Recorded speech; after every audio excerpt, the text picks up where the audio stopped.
ስለፎይ አንድ የሙስሊም ወንድማችን የጻፈው በጣም ያስገረመኝ ነገር አለ ያገኘሁት እሱን አቀርብላችኋለሁ። ከናንተ የሚጠበቀው ኮፒ ሊንክ፣ ሪፖስት፣ ሼር እያደረጋችሁ ይሄን ቪዲዮ ተከታተሉ። አሁን ላይ በፎይ በወንድማችን ጉዳይ ላይ ቀርበው ከመከራከር ይልቅ እሱም በለው ቁረጠው ተሳድቧል እያሉ ወሬ የሚነዙ ብዙ ሰዎች ባሉበት ቦታ ላይ እንደነዚህ ደግሞ እውነትን የሚገልጡ ልጁ አላጠፋም እውነታውን ገልጦ ተናገረ እንጂ የሚሉ ወንድሞች እየመጡ ይገኛሉ። አንደኛው ወንድማችን ይሄ ነው። ልጁ እንዲህ ይላል። ጀማል አህመድ ይባላል። እፎይ የሚባለው ልጅ በመረጃ ነው የሚሞግተው። ለእያንዳንዱ ነገር ኢትዮጵያ ውስጥ ብዙ ሰው ያልቀራቸውን የእነ አቡ ቡሃሪን ኪታብ በመረጃ እያቀረበ ነው የሚከራከረው። ለኡስታዞች በተደጋጋሚ ጥሪ ቢቀርብም ይላል፣ ስሙኝ፣ ጥሪ ቢቀርብም ብዙ ሙስሊሞች ወጣቶችም ኡስታዞችም ለውይይት ቀርበው ለልጁ ጥያቄዎች መልስ እንዲሰጡላቸው በተደጋጋሚ ቢጠይቁም ደፍሮ ከልጁ ጋር የተወያየ ታዋቂ ኡስታዝ አላየንም።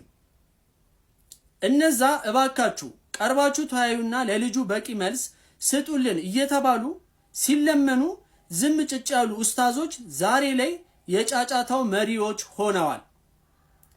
ኢጎህን አውልቀህ ጣልና ተወያይ። ኡማው ከናንተ የሚፈልገው ለሚነሱ ጥያቄዎች አጥጋቢ መልስ እንድትሰጡ ነው ይላል። እንደነዚህ አይነት ሰዎችም አሉ፣ እውነታው የገባቸው ማለት ነው። ይሄ ልጅ አያይዞ ፖስት ያደረገው ደግሞ ሌላ ነገር አለ። እሱንም ላንብብላችሁ። ሰው እንዴት ረመዳንን የሚያክል ወር ላይ ጾምን የሚያክል ነገር ይዞ ያዘው መጣልህ በለው ስቀለው ሲል ይውላል።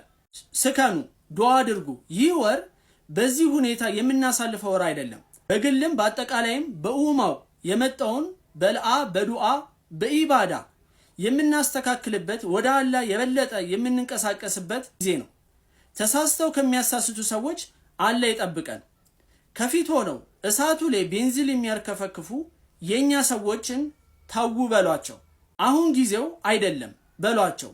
ወደ አላህ የምትቀርቡበት ጊዜያችሁን እያባከኑባችሁ ነው ይላል። ይወንድም እውነታው የገባው ሰው እንዲህ ይላል።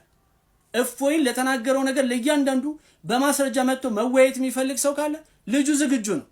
ከዛ ውጪ ግን ያዘው ፍለጠው የሚባል ነገር የለም፣ አይሰራም።